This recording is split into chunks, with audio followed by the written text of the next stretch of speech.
Hi there everybody, it's Mr. V. This video is to introduce you to the thinking basics for design fundamentals. I approach art from the following 4 basic thinking principles.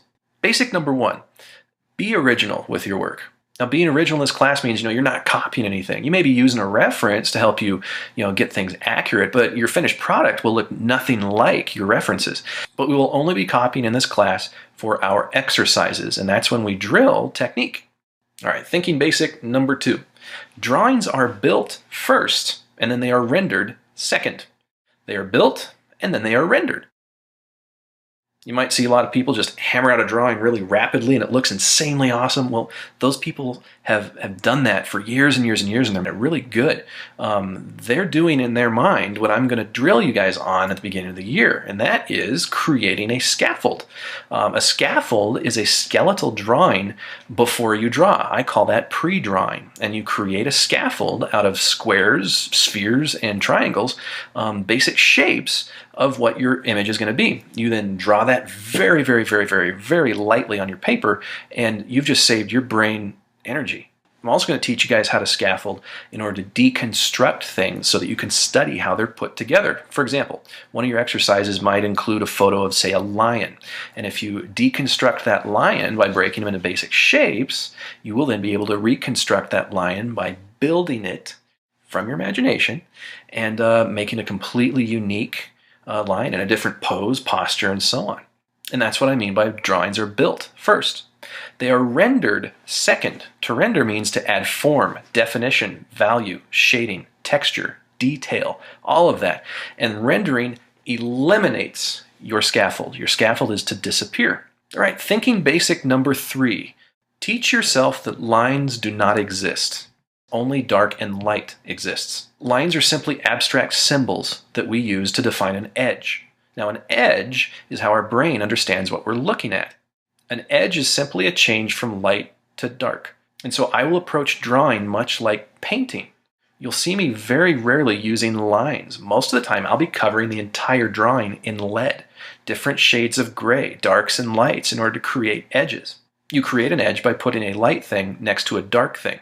Now, in order to do this, you need to understand how light works, using a light source for your drawings. So otherwise, how are you going to know where the dark parts are going to be if you don't first know where your light source is? And how can you even go there if you don't know how light works yet? You'll learn all that. You'll learn how to treat your pencil as a gas pedal, pressures 1 through 3, when to use a pressure 1 and when to use a pressure 3. Pressure 1, for example, is how you draw very, very, very lightly, and that's the pressure that you always go for drawing your scaffolding. And finally, thinking basic number 4.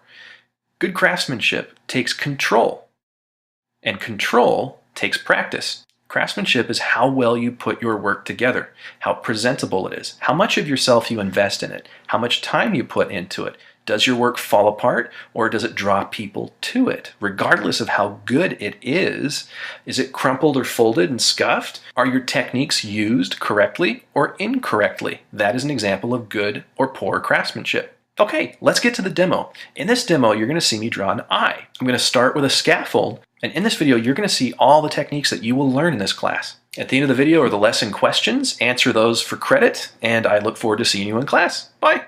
And we always start our drawing by building a drawing using basic shapes. I used kind of an oval shape and then put a circle in there, and I'm molding my scaffold so that it matches what I want my drawing to look like. Being able to draw what's in your mind takes control, and to achieve control in your work, it takes practice.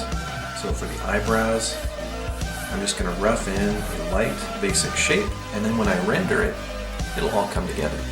Now, beginners, it's a tendency to draw only with lines and then end it right there. Now, I draw with lines too, but in order to achieve realism, in order to get your drawings so that they match nature, we need to go further than this. Again, to get rid of the lines, we need to put a dark thing next to a light thing. And so if this area is dark, I can make all these lines disappear by simply layering in value. Now, once your scaffolding is complete, then the drawing starts. Your drawing should be light enough to pull your eraser right through it in one stroke like that. To give you some reference, I'm not pushing anywhere near as hard as I would, say, to write my name.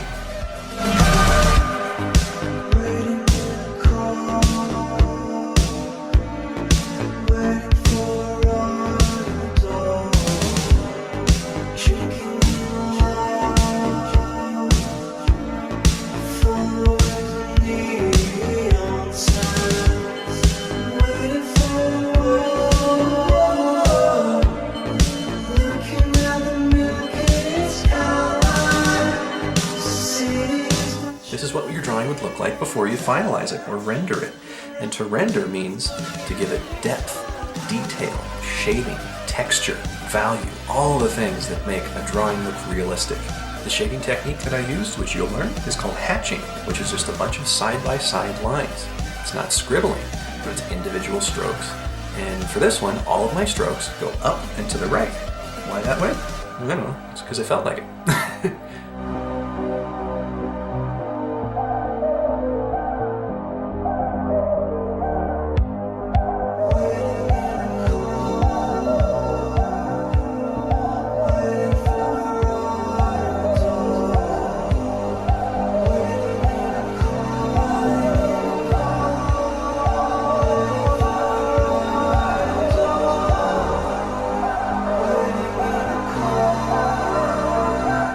Okay, at this stage, I'm going to start finalizing all the detail, meaning any hairs up in the eyebrow, any eyelashes, little like patterns that you see inside the eye.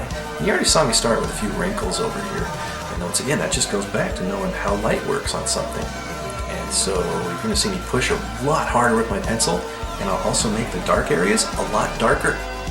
That's to help the lighter areas pop and look really cool. So here we go.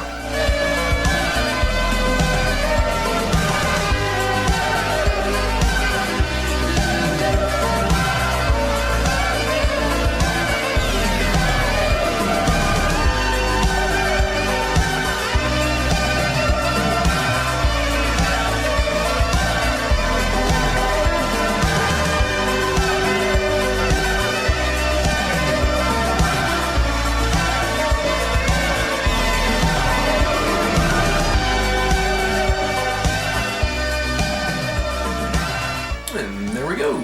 So can you see any of that scaffold that I drew at the beginning anywhere in here? No, it's all gone. In a sense, I painted with the pencil. So by training yourself to think not in terms of lines, but in terms of lights and darks, in order to create an edge, that's how you'll be able to draw realistically. All that exists are edges. And an edge is how our brain determines what is what. So for example, to see this eyelid fold right here, we have a dark area and then a dark area and a little light spot in between it. And that helps us have the illusion of there being an eyelid. This has been an introduction to line and thinking basics. I look forward to seeing you guys in class. Bye.